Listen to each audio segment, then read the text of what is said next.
Hi all welcome to my channel Chandu Kannada logs. ಎಲ್ಲರೂ ಹೇಗಿದ್ದೀರಾ? ಎಲ್ಲರೂ ಚೆನ್ನಾಗಿದ್ದೀರಾ ಅಂತ ಅಂದ್ಕೊಂಡಿದ್ದೀನಿ. ನಾನು ಕೂಡ ತುಂಬಾ ಚೆನ್ನಾಗಿದ್ದೀನಿ. ಇವತ್ತೊಂದು ಸ್ಪೆಷಲ್ ಡೇ ಅಂತಲೇ ಹೇಳುವುದು, ಒಂದು ಹ್ಯಾಪಿ ನ್ಯೂಸ್ ಇದೆ. ಏನಪ್ಪ ಅಂದರೆ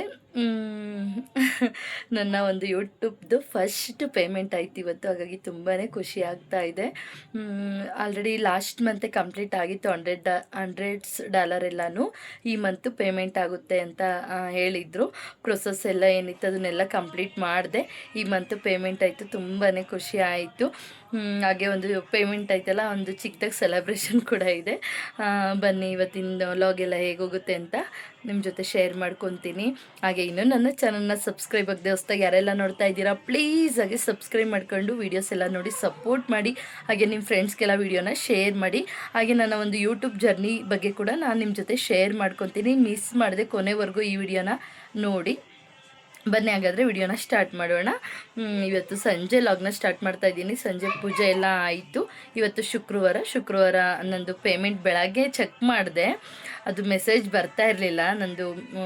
ನಂದು ಬ್ಯಾಂಕ್ದು ಮೆಸೇಜ್ ಎಲ್ಲ ಬರ್ತಾ ಇರಲಿಲ್ಲ. ಹಾಗಾಗಿ ಒಂದು ಸಾರಿ ಚೆಕ್ ಮಾಡಿದೆ ಇವತ್ತು ಪೇಮೆಂಟ್ ಏನಾದರೂ ಆಗಿದೆಯೇನೋ ಅಂತ. 21ಗೆ ಸೆಂಟ್ ಅಂತ ಬಂದಿತ್ತು. ಇವತ್ತು ಬೆಳಗ್ಗೆ ಚೆಕ್ ಮಾಡಿದೆ. ನಿನ್ನೆ ಅಂದರೆ ಗುರುವಾರನೇ ಕ್ರೆಡಿಟ್ ಆಗಿದೆ. ಇವತ್ತು ಶುಕ್ರವಾರ ಬೆಳಗ್ಗೆ ನೋಡಿದೆ. ನನಗೆ ತುಂಬ ಖುಷಿ ಆಯಿತು. ಬಟ್ ತುಂಬಾ ಟೈಮ್ ತಗೊಂತು ನನಗೆ ಒಂದು ಪೇಮೆಂಟ್ ಆಗೋದಕ್ಕೆ. ಬಟ್ ನನ್ನ ಒಂದು ಇದು ಕೂಡ ಇದೆ ಅದರಲ್ಲಿ. ಬನ್ನಿ ಅದು ಯಾವ ರೀತಿ ಆಯ್ತು, ಏನು, ಎಷ್ಟು ದಿವಸಕ್ಕೆ ನನಗೆ ಫಸ್ಟ್ ಪೇಮೆಂಟ್ ಬಂತು ಅಂತ ಎಲ್ಲ ಫುಲ್ ನಾನು ನಿಮ್ಮ ಜೊತೆ ಡೀಟೇಲಾಗಿ ತಿಳಿಸ್ಕೊಡ್ತೀನಿ. ಹಾಗೆ ಇವತ್ತು ಶುಕ್ರವಾರ ಆಗಿರೋದ್ರಿಂದ ಪೂಜೆ ಕೂಡ ಎಲ್ಲ ಮುಗಿಸ್ಕೊಂಡೆ. ಪೂಜೆ ಎಲ್ಲ ಆಯಿತು. ಈಗ ಅಡುಗೆ ಮಾಡಬೇಕು. ಅಡುಗೆ ಕೂಡ ಇಟ್ಟಿದ್ದೀನಿ. ಹಾಗೆ ನಾನು ಅಕ್ಷಯ ತೃತೀಯಗೆ ಏನು ತೊಗೊಂಡೆ ಅಂತ ತೋರಿಸ್ತೀನಿ. ಹಾಗೆ ಈ ವರ್ಷ ಅಕ್ಷಯ ತೃತೀಯಗೆ ತುಂಬ ಕಾಸ್ಟ್ಲಿ ಇದೆಲ್ಲ ಏನೂ ತೊಗೊಳ್ಲಿಲ್ಲ. ಸಿಂಪಲ್ಲಾಗಿ 2 ಬೆಳ್ಳಿದು ರಿಂಗ್ ತೊಗೊಂಡೆ. ಇದು ಬಂದು ಹಸ್ಬೆಂಡ್ಗೆ, ಅವರು ಕೂಡ ಒಂದು ಬೇಕು ಅಂತ ತೊಗೊಂಡ್ರು ಇದನ್ನು. ಹಾಗೆ ಇದು ಬಂದು ನನಗೆ ಅಂತ ತೊಗೊಂಡೆ. ಆಲ್ರೆಡಿ ಒಂದು ಇತ್ತು ನನ್ನ ಹತ್ರ. ಇದು ಕೂಡ ಲಾಸ್ಟ್ ಇಯರ್ ಏನೋ ತೊಗೊಂಡಿದ್ದು. ಈ ಸರಿ ಇದನ್ನು ತೊಗೊಂಡೆ. ಗೋಲ್ಡ್ ಎಲ್ಲ ತುಂಬಾ ರೇಟ್ ಜಾಸ್ತಿ ಅಲ್ವ, ಹಾಗಾಗಿ ಗೋಲ್ಡ್ ಎಲ್ಲ ಏನೂ ತೊಗೊಳೋದಕ್ಕಾಗಲಿಲ್ಲ. ಹಾಗಾಗಿ ಈ 1-2 ಸಿಲ್ವರ್ ರಿಂಗ್ನ ತೊಗೊಂಡೆ. ಇಟ್ಕೊಂಡಿಲ್ಲ, ಹಾಗೆ ಇದೆ, ಇಟ್ಕೋಬೇಕು. ಹಬ್ಬದ ದಿನ ತೊಗೊಬಂದ್ವಿ. ಹಾಗೆ ಪೂಜೆ ಎಲ್ಲ ಮಾಡಿ ಇಟ್ಟಿದ್ದೆ.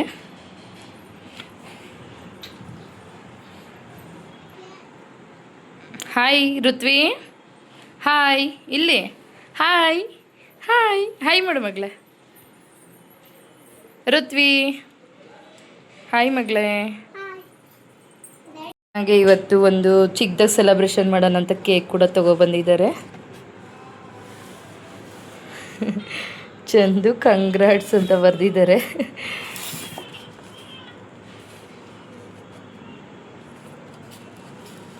ಈಗ ಕೇಕ್ ಕಟ್ಟಿಂಗ್ ಮಾಡೋಣ ಬನ್ನಿ.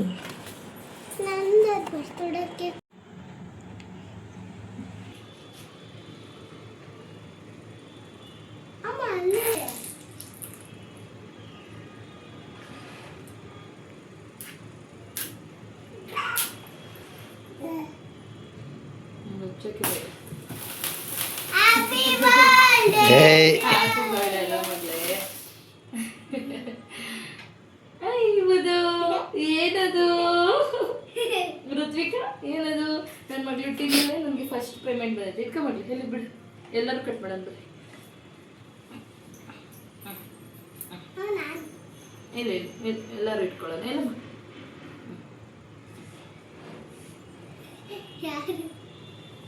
Thank you. ಇಟ್ಕೊ ಚಿನ್ನವ, ಬಿಡ ಲೂಸ್ ಇರ್ತೀವಿ.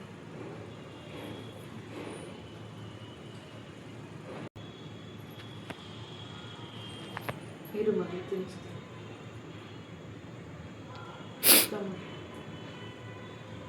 ಅಮ್ಮಗೆ ತಿನ್ನಿಸು. ಥ್ಯಾಂಕ್ ಯು ಮಗಳೇ. ನನ್ನ ಒಂದು ಇದು ಫಸ್ಟ್ ಪೇಮೆಂಟ್ ಏನಿದೆ, ಇದು ನನಗೆ ತುಂಬಾ ಲೇಟಾಗಿ ಸಿಕ್ತು ಅಂತ ಹೇಳ್ಬೋದು. ಆಫ್ಟರ್ 3 ಇಯರ್ಸ್, ಅಂದರೆ ನಾನು ಯೂಟ್ಯೂಬ್ನ ಸ್ಟಾರ್ಟ್ ಮಾಡಿ 3 ವರ್ಷ ಆದಮೇಲೆ ನನಗೆ ಫಸ್ಟ್ ಪೇಮೆಂಟ್ ಬಂದಿರೋದು. ತುಂಬಾ ಕಷ್ಟಪಟ್ಟಿದ್ದೀನಿ ಅಂತಲೇ ಹೇಳ್ಬೋದು. ಹಾಗೆ ಲೇಝಿ ಕೂಡ ಮಾಡಿದೆ, ಸ್ವಲ್ಪ ದಿವಸ ಲೇಝಿ ಆಗಿದ್ದೆ, ಹಾಗಾಗಿ ಸ್ವಲ್ಪ ಲೇಟಾಗಿ ಪೇಮೆಂಟ್ ಆಯಿತು ಅಂತಲೂ ಕೂಡ ಹೇಳ್ಬೋದು. ಕಂಟಿನ್ಯೂಸ್ ಆಗಿ ವೀಡಿಯೋಸ್ ಎಲ್ಲ ಅಪ್ಲೋಡ್ ಮಾಡಿದರೆ ನನಗೆ ಬೇಗನೆ ಪೇಮೆಂಟ್ ಆಗ್ತಾಯಿತ್ತು. ಬಟ್ ನನ್ನ ಒಂದು ಲೇಜಿನೆಸ್ಸಿಂದ ನನಗೆ ಪೇಮೆಂಟ್ ಕೂಡ ತುಂಬಾ ಲೇಟಾಗಿ ಸಿಕ್ತು. ಹಾಗೆ ಹಸ್ಬೆಂಡು ಒಂದು ಕೇಕ್ ಕೂಡ ತೊಗೊಂಡು ಬಂದಿದ್ದರು. ಅವ್ರಿಗೆ ಹೇಳಿದೆ, ನಾನು ಬೆಳಗ್ಗೆ ಚೆಕ್ ಮಾಡಿದಾಗ ಪೇಮೆಂಟ್ ಆಗಿದೆ ಕಣ್ರಿ ಫಸ್ಟು ಅಂತ. ಹಾಗಾಗಿ ಚಿಕ್ಕದಾಗೊಂದು ಸೆಲೆಬ್ರೇಷನ್ ಕೂಡ ಮಾಡ್ಕೊಂಡ್ವಿ. ನನ್ನ ಒಂದು ಯೂಟ್ಯೂಬ್ ಪೇಮೆಂಟ್ ಬಗ್ಗೆ ಹೇಳಬೇಕು ಅಂದರೆ ನನ್ನದು ಒಂದು ಪೇಮೆಂಟ್ ತಗೊಳ್ಳೋದು ಅಷ್ಟು ಈಸಿ ಇರಲಿಲ್ಲ. ಯಾಕೆಂದರೆ ನಾನು ವೀಡಿಯೋಸ್ ಹಾಕ್ತಾಯಿರಲಿಲ್ಲ. ವೀಡಿಯೋಸ್ ಹಾಕೋದು ತುಂಬಾ ಕಮ್ಮಿ ಮಾಡಿಬಿಟ್ಟೆ. ಅಂದರೆ ಗ್ಯಾಪ್ ತುಂಬಾ ಕೊಡ್ತಾಯಿದ್ದೆ. ಸ್ವಲ್ಪ ದಿವಸ ಮಾಡ್ತಾಯಿದ್ದೆ ವೀಡಿಯೋಸು, ಸ್ವಲ್ಪ ದಿವಸ ಸ್ಟಾಪ್ ಮಾಡ್ತಾಯಿದ್ದೆ, ಹಾಗೆ ಮತ್ತೆ ಕಂಟಿನ್ಯೂ ಮಾಡ್ತಾಯಿದ್ದೆ, ಮತ್ತೆ ಸ್ಟಾಪ್ ಮಾಡ್ತಾಯಿದ್ದೆ. ಏನು ಅಂದರೆ ಒಂದು ಯೂಟ್ಯೂಬ್ ಚಾನಲ್ ಫಸ್ಟು ಪೇಮೆಂಟ್ ಆಗಬೇಕು ಅಂದರೆ ಕೆಲವೊಂದು ಸ್ಟೆಪ್ಸ್ ಇರುತ್ತೆ, ಅದನ್ನೆಲ್ಲ ಕಂಪ್ಲೀಟ್ ಮಾಡಬೇಕು. ಮೊದಲು ಸಬ್ಸ್ಕ್ರೈಬರ್ಸು ವಾಚರ್ಸ್ ಕಂಪ್ಲೀಟ್ ಮಾಡಬೇಕು. ನೆಕ್ಸ್ಟ್ ಮಾನಿಟೈಸೇಷನ್ ಆನ್ ಮಾಡ್ಕೋಬೇಕು. ಅದೆಲ್ಲ ಕಂಪ್ಲೀಟ್ ಆದಮೇಲೆ ಮಾನಿಟೈಸೇಷನ್ ಆನ್ ಮಾಡಿಕೊಂಡು ನೆಕ್ಸ್ಟು $10 ಆದಮೇಲೆ ಪಿನ್ ಬರುತ್ತೆ, ಆ ಪಿನ್ನ ಅಪ್ಲೋಡ್ ಮಾಡಬೇಕು. ಪ್ರತಿಯೊಂದು ಸ್ಟೆಪ್ಸ್ ಇರುತ್ತೆ. ಬಟ್ ನನಗೇನು ಅಂದರೆ ವ್ಯೂಸು ಬರ್ತಾ ಇರಲಿಲ್ಲ ಅಷ್ಟಾಗಿ, ಹಾಗಾಗಿ ನನಗೆ ಇಂಟ್ರೆಸ್ಟ್ ಇರ್ತಾ ಇರಲಿಲ್ಲ ಅಷ್ಟಾಗಿ ವೀಡಿಯೋಸ್ ಮಾಡೋದಕ್ಕೆ. ಹಾಗೆ ವೀಡಿಯೋಸ್ ಕೂಡ ಅಷ್ಟೇ ನಾನು ಗ್ಯಾಪ್ ಕೊಡ್ತಾಯಿದ್ದೆ, ಯಾಕೆಂದರೆ ಟೈಲರಿಂಗ್ ಕೆಲಸ ಮಾಡ್ತಾಯಿದ್ದೆ ಅಲ್ವಾ, ನನಗೆ ಇಲ್ಲಿ ವ್ಯೂಸ್ ಬರ್ತಾ ಇರಲಿಲ್ವಲ್ಲ, ಹಾಗಾಗಿ ಅಷ್ಟು ಇಂಟ್ರೆಸ್ಟ್ ಬರ್ತಾ ಇರಲಿಲ್ಲ. ಟೈಲರಿಂಗ್ ಕೆಲಸ ಜಾಸ್ತಿ ಇತ್ತು ಅಂದರೆ ನಾನು ಆ ಕಡೆ ಜಾಸ್ತಿ ಗಮನ ಕೊಡ್ತಾಯಿದ್ದೆ, ಹಾಗಾಗಿ ವೀಡಿಯೋಸ್ದು ಕಡಿಮೆ ಮಾಡ್ತಾಯಿದ್ದೆ. ನನಗೆ ಲಾಗ್ಸ್ಗೆ ಮತ್ತು ಡೈಲಿ ವೀಡಿಯೋಸ್ ಇದಕ್ಕಿಂತ ಟೈಲರಿಂಗ್ ವೀಡಿಯೋಸ್ಗೆ ಚೆನ್ನಾಗಿ ವ್ಯೂಸ್ ಬರುತ್ತೆ. ಬಟ್ ಏನು ಅಂದರೆ ಯಾವಾಗಲೂ ಟೈಲರಿಂಗ್ ವೀಡಿಯೋಸೇ ಮಾಡೋದಕ್ಕೂ ಆಗೋದಿಲ್ಲ, ಹಾಗಾಗಿ ನಾನು ಮಿಕ್ಸ್ ಕಂಟೆಂಟ್ ಕೊಡ್ತಾಯಿದ್ದೆ. ಅಂದರೆ ರೆಸಿಪೀಸು ಮತ್ತು ಲಾಗ್ಸು, ಟೈಲರಿಂಗ್ ವೀಡಿಯೋಸು ಎಲ್ಲನೂ ಮಿಕ್ಸ್ ಕಂಟೆಂಟ್ ಕೊಡ್ತಾಯಿದ್ದೆ. ನನಗೆ ಯಾವ್ದು ಮಾಡಲಿ ಅಂತಲೇ ಕೆಲವೊಂದು ಟೈಮ್ ಗೊತ್ತಾಗ್ತಾ ಇರಲಿಲ್ಲ. ಹಾಗಾಗಿ ನಾನು ಮಿಕ್ಸ್ ಕಂಟೆಂಟೇ ಕೊಡ್ತಾ ಬಂದೆ. ಹಾಗೆ ನನಗೆ ಎಷ್ಟು ದಿವಸ ಅನಿಸಿದ್ದೇನು ಅಂದರೆ ನನ್ನ ಒಂದು ಈ ಟೈಲರಿಂಗ್ ವೀಡಿಯೋಸ್ ಎಲ್ಲ ಏನಿದೆಯಲ್ವ ಅದಕ್ಕೆ ವ್ಯೂಸು ಚೆನ್ನಾಗಿ ಬಂದಿದೆ ಡೈಲಿ ಲಾಗ್ಸ್ಗಿನ್ನ. ಹಾಗಾಗಿ ಅದನ್ನೇ ಮಾಡೋಣ ಅಂತ ಅಂದ್ಕೊಂಡೆ. ಬಟ್ ಈಗ ಮಾಡೋದಕ್ಕಾಗೋದಿಲ್ಲ, ಇನ್ನೂ ಮಗಳು ಚಿಕ್ಕವಳಿದ್ದಾಳಲ್ವ, ಹಾಗಾಗಿ ನಾನು ಟೈಲರಿಂಗ್ ವೀಡಿಯೋಸ್ ಇನ್ನೂ ಜಾಸ್ತಿ ಮಾಡೋದಕ್ಕಾಗೋದಿಲ್ಲ. ಹಾಗಾಗಿ ಆವಾಗವಾಗ ಏನಾದರೂ ಸ್ಟಿಚಿಂಗ್ ಮಾಡಿದರೆ ಮಾತ್ರ ಅದನ್ನು ವೀಡಿಯೋಸ್ ಮಾಡಿಕೊಂಡು ಅಪ್ಲೋಡ್ ಮಾಡ್ಬೋದು. ಹಾಗೆ ನನ್ನ ಒಂದು ಚಾನಲ್ಲು ಕ್ರಿಯೇಟ್ ಮಾಡಿ ನಾನು 3 ಇಯರ್ಸ್ಗೆ ಒಂದು ಪೇಮೆಂಟ್ನ ತೊಗೊಂಡೆ. ನನಗೆ ಒಂಥರ ಅನಿಸುತ್ತೆ. ಬಟ್ ಇನ್ನೂ 3 ಇಯರ್ಸ್ ಅಲ್ಲ 4 ಇಯರ್ಸ್ ಆದರೂ ಪೇಮೆಂಟು ತೊಗೊಂಡೇ ಇರೋರು ಕೂಡ ಎಷ್ಟೋ ಜನ ಇದ್ದಾರೆ. ಬಟ್ ಕೆಲವೊಬ್ಬರಿಗೆ 1 ಮಂತ್ಗೆ ಆಗುತ್ತೆ. ಅದು ಅವರವರು ಕೆಪಾಸಿಟಿ ಅಂದರೆ ವ್ಯೂಸ್ ಬರೋದ್ರ ಮೇಲೆ ಡಿಪೆಂಡ್ ಆಗುತ್ತೆ. ಹಾಗೆ ಅವರ ಚಾನಲ್ನ ಅವರು ಯಾವ ರೀತಿ ವೀಡಿಯೋಸ್ ಮಾಡ್ತಾರೆ ಅದ್ರ ಮೇಲೂ ಕೂಡ ಡಿಪೆಂಡ್ ಆಗುತ್ತೆ. ಹಾಗಾಗಿ ನನ್ನ ಚಾನಲಲ್ಲಿ ನನಗೆ ಈಗ ರೀಸೆಂಟಾಗಿ ಲಾಸ್ಟ್ ಮಂತು ಪೇಮೆಂಟ್ ಆಯಿತು. ಹಾಗಾಗಿ ಅದನ್ನು ಕೂಡ ನಿಮ್ಮ ಜೊತೆ ಶೇರ್ ಮಾಡ್ಕೊತಾ ಇದ್ದೀನಿ.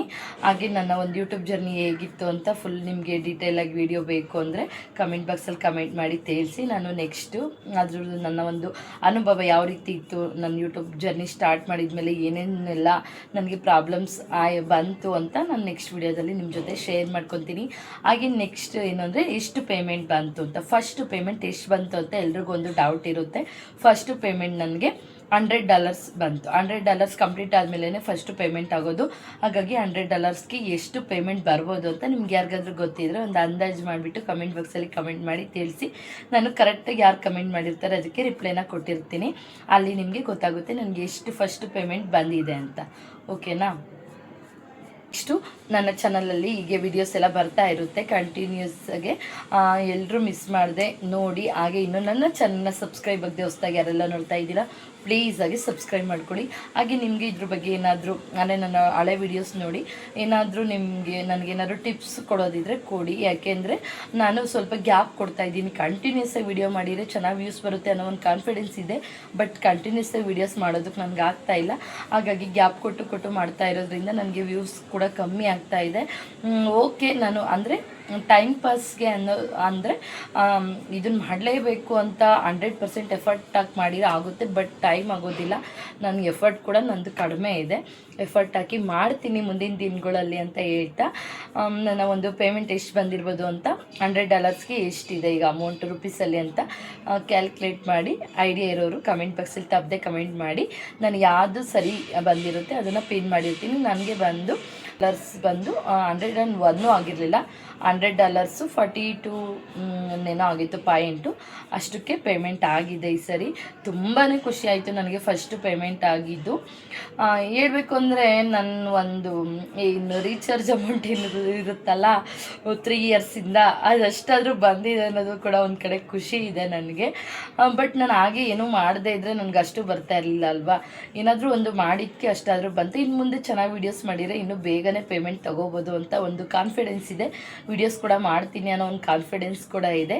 ನಿಮ್ಮ ಪ್ರೀತಿ ಸಪೋರ್ಟ್ ಕೂಡ ನನಗೆ ಬೇಕು. ದಯವಿಟ್ಟು ಯಾರೆಲ್ಲ ನನ್ನ ಚಾನಲ್ನ ಸಬ್ಸ್ಕ್ರೈಬ್ ಆಗದೆ ನೋಡ್ತಾ ಇದ್ದೀರಾ, ದಯವಿಟ್ಟು ಸಬ್ಸ್ಕ್ರೈಬ್ ಮಾಡ್ಕೊಳ್ಳಿ, ವೀಡಿಯೋಸ್ ಎಲ್ಲ ನೋಡಿ ಸಪೋರ್ಟ್ ಮಾಡಿ. ಹಾಗೆ ನಿಮ್ಮ ಅನಿಸಿಕೆ ಅಭಿಪ್ರಾಯಗಳನ್ನು ತಪ್ಪದೆ ಕಮೆಂಟ್ ಬಾಕ್ಸಲ್ಲಿ ಕಮೆಂಟ್ ಮಾಡಿ ತಿಳಿಸಿ. ನೆಕ್ಸ್ಟ್ ವಿಡಿಯೋದಲ್ಲಿ ನಾನು ನನ್ನ ಒಂದು ಯೂಟ್ಯೂಬ್ ಜರ್ನಿ ಯಾವ ರೀತಿ ಸ್ಟಾರ್ಟ್ ಆಯಿತು, ಹೀಗೆಲ್ಲ ಇತ್ತು ಅಂತ ಡೀಟೇಲಾಗೆ ವಿಡಿಯೋನ ಮಾಡಿ ಅಪ್ಲೋಡ್ ಮಾಡ್ತೀನಿ. ಏನಾದರೂ ಕ್ವಶನ್ಸ್ ಇತ್ತು ಅಂದರೆ ನೀವು ಈ ವಿಡಿಯೋದಲ್ಲಿ ನನಗೆ ಕಮೆಂಟಲ್ಲಿ ಕೇಳಿ, ನಾನು ನೆಕ್ಸ್ಟ್ ವಿಡಿಯೋದಲ್ಲಿ ಅದಕ್ಕೆ ಆನ್ಸರ್ ಕೂಡ ಮಾಡ್ತೀನಿ. ನಮ್ಮ ಮನೇಲಿ ಸಪೋರ್ಟ್ ಅಂದರೆ ಏನಂದರೆ, ನೀನು ಏನಾದರೂ ಮಾಡ್ಕೊತಾರೆ, ಬಟ್ ಎಲ್ಲಾದರೂ ವೀಡಿಯೋಸ್ ಮಾಡಿಕೊಡಿ ಅಥವಾ ವೀಡಿಯೋದಲ್ಲಿ ಬನ್ನಿ ಮಾತಾಡಿ ಅಂದರೆ ಅವರು ಅದಕ್ಕೆಲ್ಲ ಬರೋದಿಲ್ಲ. ಬಟ್ ಊರ ಕಡೆ ಎಲ್ಲ ಹೋದರೂ ಕೂಡ ಅಷ್ಟೇ, ಅವ್ರಿಗೆಲ್ಲ ಒಂದು ಸ್ವಲ್ಪ ಶೈನ್ ಅನಿಸುತ್ತೆ, ಅವ್ರಿಗೆ ಕಂಫರ್ಟಬಲ್ ಇರೋದಿಲ್ಲ ಅಲ್ವ. ಹಾಗಾಗಿ ನನಗೆ ವೀಡಿಯೋಸ್ ಕೂಡ ಮಾಡೋದಕ್ಕಾಗೋದಿಲ್ಲ. ಹಾಗಾಗಿ ಲಾಗ್ಸ್ ಎಲ್ಲ ಮಾಡೋದಕ್ಕೆ ನನಗೆ ಸ್ವಲ್ಪ ಕಷ್ಟ ಆಗ್ತಾಯಿದೆ. ಬಟ್ ಮನೆಯಲ್ಲೇ ನನಗೆ ಎಷ್ಟಾಗುತ್ತೋ ಅಷ್ಟು ಕೆಲವೊಂದು ಟೈಮಲ್ಲಿ ಮಾಡ್ಕೊತೀನಿ. ಬಟ್ ಹೊರ್ಗಡೆ ಫಂಕ್ಷನ್ಗೆಲ್ಲ ಹೋಗ್ತೀನಿ ನಾನು, ಅಲ್ಲೆಲ್ಲ ಕಂಟೆಂಟ್ ಮಾಡ್ಕೊಳ್ಳೋದಕ್ಕೆ ಏನಾಗುತ್ತೆ ಅಂದರೆ, ಕೆಲವೊಬ್ಬರಿಗೆ ವಿಡಿಯೋ ಮುಂದೆ ಬರೋದಕ್ಕೆ ಕಂಫರ್ಟಬಲ್ ಇರುತ್ತೆ, ಕೆಲವೊಬ್ಬರಿಗೆ ಕಂಫರ್ಟಬಲ್ ಇರೋದಿಲ್ಲ. ಹಾಗೆ ನನಗೆ ವಿಡಿಯೋ ಮಾಡ್ಕೊಳ್ಳೋದಕ್ಕೇ ಕಂಫರ್ಟಬಲ್ ಆಗೋದಿಲ್ಲ. ಕೆಲವೊಬ್ಬರು ಫೋನ್ ತೆಗಿತಲ್ಲ, ಯೂಟ್ಯೂಬ್ಗೆ ವಿಡಿಯೋ ಮಾಡ್ಕೊತಿದ್ದೀರಾ ಅಂತಲೇ ನಾನು ಅಲ್ಲೇ ಹಾಫ್ ಅಷ್ಟೇ, ನಾನು ಮತ್ತೆ ವಿಡಿಯೋನೇ ಮಾಡ್ಕೊಳ್ಳೋದಕ್ಕೆ ಹೋಗೋದಿಲ್ಲ. ನನ್ನ ಮಗಳು ಇನ್ನೊಂದು ಸ್ವಲ್ಪ ದೊಡ್ಡೋಳಾದರೆ ಅವಳೇ ನನಗೆ ವೀಡಿಯೋಸ್ನ ಮಾಡಿಕೊಡ್ತಾಳೆ. ಈಗಲೇ ಸ್ವಲ್ಪ ವೀಡಿಯೋಸ್ನ ಮಾಡಿಕೊಡ್ತಾಳೆ, ಬಟ್ ಏನು ಅಂದರೆ ಶೇಕ್ ಎಲ್ಲ ಮಾಡಿಬಿಡ್ತಾಳೆ, ಅಷ್ಟು ಕ್ಲಾರಿಟಿ ವೀಡಿಯೋಸ್ ಬಂದಿರೋದಿಲ್ಲ. ಬಟ್ ಇನ್ನೊಂದು ಸ್ವಲ್ಪ ದೊಡ್ಡೋಳಾದರೆ ನನ್ನ ಮಗಳು ನನ್ನ ವೀಡಿಯೋಸ್ ಮಾಡಿಕೊಡ್ತಾಳೆ ಅನ್ನೋದೊಂದು ಕಾನ್ಫಿಡೆನ್ಸ್ ಇದೆ. ನೋಡೋಣ. ಹಸ್ಬೆಂಡ್ ವೀಡಿಯೋ ಮಾಡಿಕೊಡಿ ಅಂದರೆ ಅವ್ರು ಮಾಡಿಕೊಡೋದೇ ಇಲ್ಲ. ಹಾಗಾಗಿ ನನಗೆ ಲಾಗ್ಸ್ ಎಲ್ಲ ಮಾಡೋದಕ್ಕೆ ತುಂಬಾ ಕಷ್ಟ ಆಗುತ್ತೆ. ಈಗೂ ಕೂಡ ಹಾಲಿಡೇಸ್ಗೆಲ್ಲ ಊರಿಗೆ ಹೋಗಿದ್ದೆ ಅಲ್ವಾ, ಅದ್ರದ್ದು ವೀಡಿಯೋಸ್ ಎಲ್ಲ ಬರುತ್ತೆ ನೆಕ್ಸ್ಟು, ನೋಡಿ. ಓಕೆ, ಇಲ್ಲಿಗೆ ಇವತ್ತಿನ ವಿಡಿಯೋನ ಎಂಡ್ ಮಾಡ್ತಾ ಇದ್ದೀನಿ. ಫಸ್ಟ್ ಪೇಮೆಂಟ್ ಅಂತೂ ಆಯಿತು, ತುಂಬಾ ಖುಷಿ ಆಯಿತು. ಓಕೆ, ಇಲ್ಲಿಗೆ ಇವತ್ತಿನ ವಿಡಿಯೋನ ಎಂಡ್ ಮಾಡ್ತಾ ಇದ್ದೀನಿ. Thank you for watching. Thank you all.